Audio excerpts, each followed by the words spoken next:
Hello, I'm Helen, and I recently celebrated my 30th birthday. Years ago, I decided to marry a man who had quite a few issues, naively believing that my love could resolve all of them. I thought I could show him his worth, but unfortunately, love has its limits and cannot compel someone to love themselves. I'll refer to my ex-husband as Scott. He had an intense obsession with pleasing his parents, a drive that went beyond the usual desire to make them proud. His entire life was overshadowed by this compulsive need for their approval. Scott's parents, whom I'll call Mr. and Mrs. Kyle, seemed indifferent to his life, which only made him more desperate for their attention.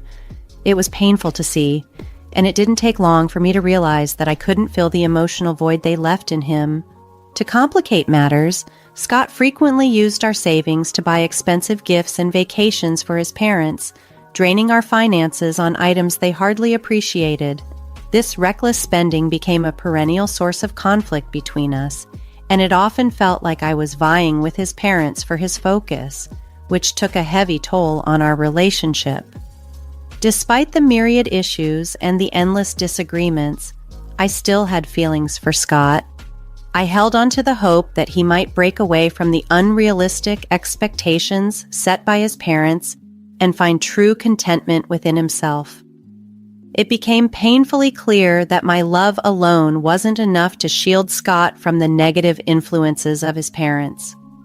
Things escalated one day when Scott approached me with a serious look, signaling that he had something significant to discuss. Given the roller coaster of our relationship, I braced myself for something drastic, sensing this conversation might spark our most intense disagreement yet. "Helen, there's something important I need to talk about," he began with a grave tone. "What's going on?" I asked, my heart sinking in anticipation of bad news. "It's about my parents. They're retiring soon, and I want to surprise them with a luxury vacation. It's going to be quite expensive," he revealed, his face a mix of excitement and anxiety. "That sounds nice, as long as the money comes from your personal savings. I really don't want to dip into our joint savings again," I responded, hoping to steer clear of another financial argument. "I don't have enough to cover it on my own. I was hoping we could use some of our savings," Scott admitted, his expression torn between hope and concern. "Scott, if it's more than we can afford, maybe we should reconsider this expense," I suggested gently, trying to anchor him back to reality. However, my words only upset him. "You just don't understand, Helen. I love my parents and want to do something special for them. Love isn't about counting every penny, it's about grand gestures," he argued with passion. I countered, "But love is also about being there for each other and making sacrifices together, not at the expense of our financial stability. This trip might be important to them, but we need to think about our future too." Scott remained adamant. "I have to do this for them. I thought you, of all people, would understand. They're everything to me," he implored. "And you're everything to me, Scott, but we have to be practical. We can't just use all our savings on one trip," I reasoned, searching for a middle ground. Instead, he accused me of being selfish and not seeing the importance of his gesture. "It's not about being selfish, it's about being sensible and planning for our future," I explained, my anxiety growing as he mentioned he needed all of our savings. "All of our savings, Scott? That's just reckless," I exclaimed, stunned by his request. "You're being heartless," he shot back, convinced I couldn't grasp his desire to make his parents happy. "No, Scott, I'm being realistic," I replied, feeling the chasm between us widen with each word. "We can't afford to spend $35,000 on a whim," I stated, my patience wearing thin. His nonchalant assumption that we could simply get the money back later only deepened my irritation. "Really, Scott? That's not how this works," I replied, my disbelief palpable. We were deadlocked, and our perspectives on love, responsibility, and finances were poles apart. The argument escalated, voices raised, and in the heated moment, items were hurled and shattered, our frustration manifesting physically. Amidst the turmoil, Scott dropped a bombshell declaring that if I couldn't support him, he wanted a divorce. He likely expected me to react with panic, desperate to salvage our marriage. Instead, I summoned all my calm and resolve and simply said, "Okay, Scott, if that's truly what you want." The shock was evident on his face. He had anticipated tears and pleas, but instead, he met my unwavering stance. I was done catering to his fantasies. If he chose to squander his future on unattainable dreams, he would do so alone. I held nothing back, expressing my thoughts clearly. His ceaseless pursuit of his parents' approval was futile, like trying to stay dry in a storm with just an umbrella. He attempted to counter, but I silenced him with a simple raise of my hand, declaring my refusal to continue fighting for a love hindered by unrealistic expectations and an incessant need for validation. "Go ahead, spend all your money trying to win over people who barely notice you," I told him, resolute in my decision to end the cycle of disappointments and broken promises. With that, the stark reality struck him. Our marriage had morphed into a battlefield, and it was time to surrender and seek peace separately. A month has passed since our divorce was finalized, and I must say the sense of liberation is profound. Gone are the exhausting arguments over finances and the futile quest for approval that was never ours to claim. Now I breathe easier, freed from the oppressive weight of his insecurities that once clouded my days. Each new day now shines a bit brighter. True, Scott has attempted to re-enter my life, feigning concern and inquiring about my well-being, but I see through his charade. I'm not about to be deceived again. As the old saying goes, fool me once, shame on you. Fool me twice, shame on me. I resolutely turned away from Scott's attempts to rekindle our past relationship. I had come to understand that I invested too much in trying to mend someone who had no desire to change. It was now time to prioritize my personal growth and happiness. Rebuilding my life wasn't easy, to say the least. Splitting our shared assets and adapting to a new financial reality required patience and resilience. Although I was accustomed to a certain lifestyle, I was no stranger to adaptation and welcomed the challenge to reshape my life. As I embarked on this journey of self-discovery, I uncovered a strength and independence I never knew I possessed. Reconnecting with old friends, resuming hobbies I had put aside, and exploring new interests opened up a world brimming with possibilities. I was determined to seize this fresh start. Yes, there were moments filled with self-doubt and loneliness, and adjusting to a tighter budget was tough. The scars from a failed marriage don't vanish overnight, but with each day, I found solace in knowing that I was no longer compromising my happiness to cater to someone else's insecurities. The relative ease with which I moved forward was perhaps indicative of how long I had clung to a relationship that was doomed. It was astonishing to see how much I could achieve once I was liberated from that emotional burden. A month into this new chapter, I was still adjusting, but feeling more empowered than ever. Amidst this transformation, Scott's messages took on a new tone. He claimed he was in danger and urgently needed to meet. Weary of his relentless attempts to reach out, I decided it was time to address the situation head-on. Amid his ongoing pleas, I called him. "Scott, we've been over this. We're divorced. It's time for us to move on," I said with firmness. "Helen, please, I just need a moment to explain. I'm in serious trouble, and you're the only one I can turn to for help," he implored, his voice perhaps carrying a genuine tone of fear. Or maybe it was just the absence of hearing his voice that made it seem so. Whether it was the long silence since our last heartfelt conversation, or his seemingly sincere distress, a part of me was intrigued yet cautious about his intentions. Despite my reservations, I agreed to meet Scott. "Fine, but we're not meeting at my place. Let's go to that cafe we used to frequent. No tricks, understood?" I stipulated. "Thank you, Helen. I promise I just need someone to listen. You're the only one who understands me," he replied, sounding genuinely relieved. You might be wondering why I would agree to meet Scott after everything that happened. Truthfully, I questioned my own decision. Yet sometimes curiosity and a lingering concern, no matter how faint, compel us to act against our better judgment. I couldn't completely dismiss his plea. Divorced or not, I couldn't deny that part of me still cared. So there we were, sitting across from each other in the cozy cafe, enveloped in the comforting aroma of coffee. However, not even the familiar, soothing environment could ease the tension.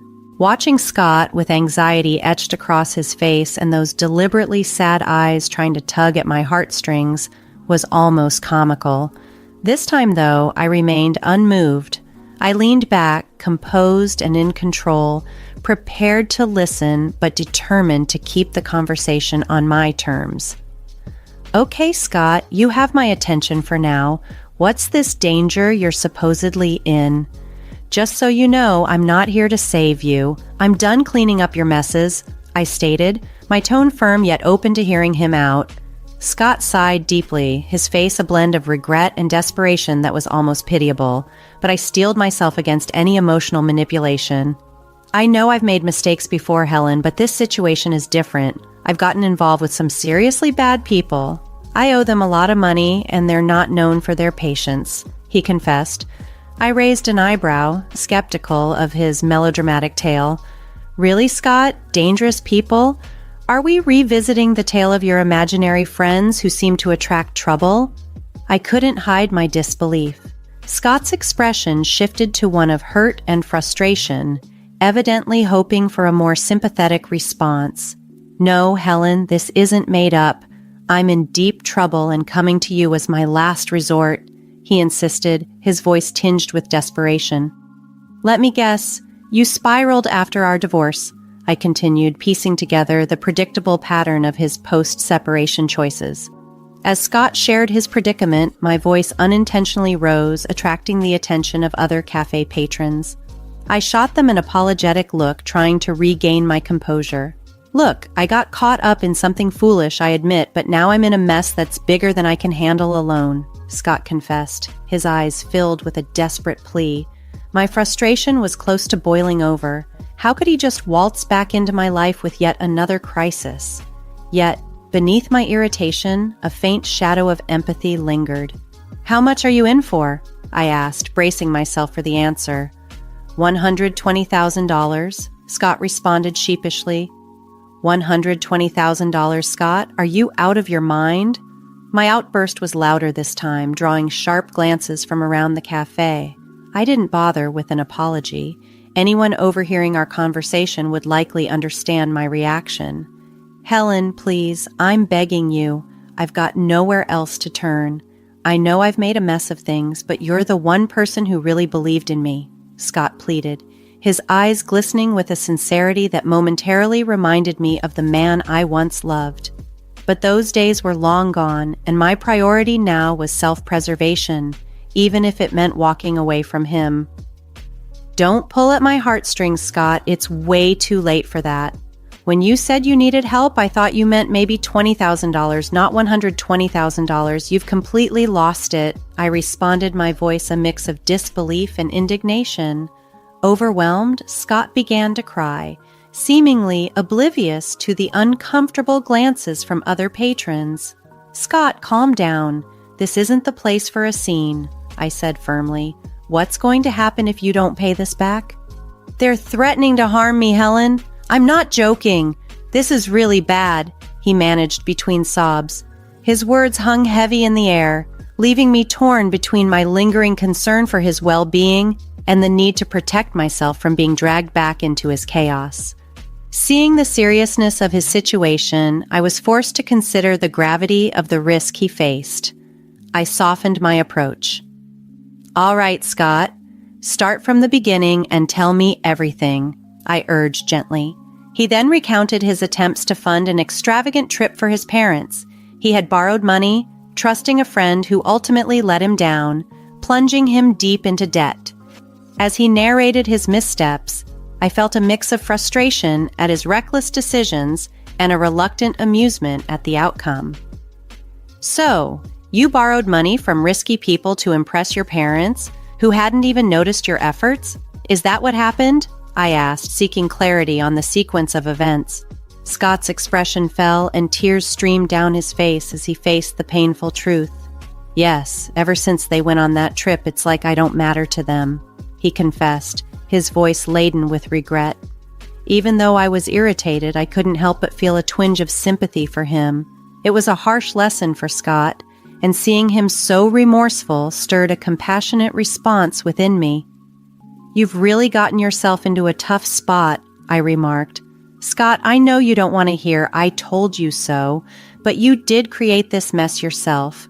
I warned you it wasn't a good idea, and now, after choosing to leave me over it, here you are, struggling.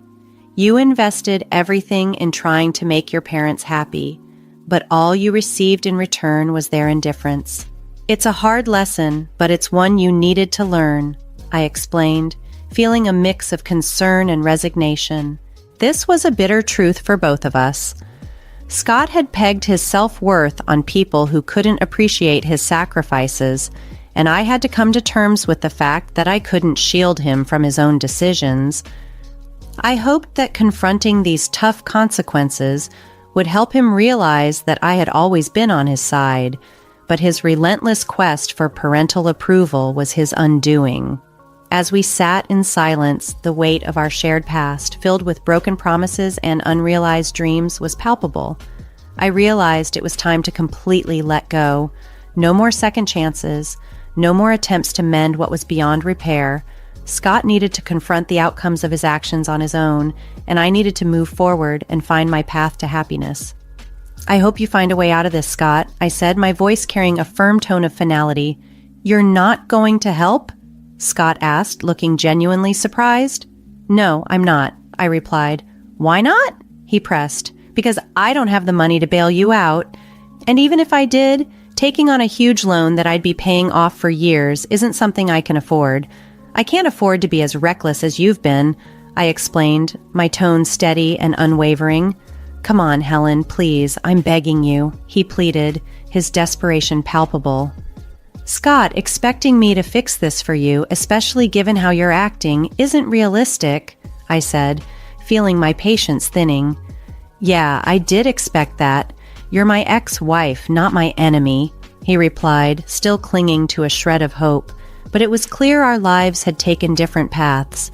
My focus now was on securing my peace and happiness, separate from the chaos that once intertwined our lives. And that's the problem, Scott. You expect me to always be there to clean up your mess because that's what I used to do. I was your wife, so helping you out of trouble was something I did naturally. But I can't and shouldn't keep doing that. It's not my responsibility anymore, I continued. After everything, I don't owe you anything, especially considering how our money was wasted on your ungrateful and toxic parents, I added. But I love them, Scott said, his voice softening. And I love myself too. Loving myself means doing what's best for me, including taking care of my well-being, I countered. Scott looked down, realizing that he wasn't going to get the help he wanted from me. Understanding his bleak situation, I offered one last piece of advice. Since it seems like you're out of options, here's one piece of advice: leave. Move somewhere far away where they can't find you. I'm unsure what more you're asking of me, Scott, I said, my tone steady yet resolute as I faced him. He sat in silence, visibly upset by my decision to decline his request for help this time. It's time for us to separate paths, Scott. I can no longer allow myself to be ensnared in your troubles, I explained, hoping he would grasp the gravity of my words. We each need to pursue our tranquility. His reply came with a hint of bitterness. You would help if you really cared, he argued, his voice laced with anger. I'm saying farewell, Scott. I'm also changing my phone number, I announced determinedly as I got to my feet. Walking away, I left him there, sitting alone, his face a complex blend of emotions. It was a hard yet crucial choice I had to make for my happiness and dignity.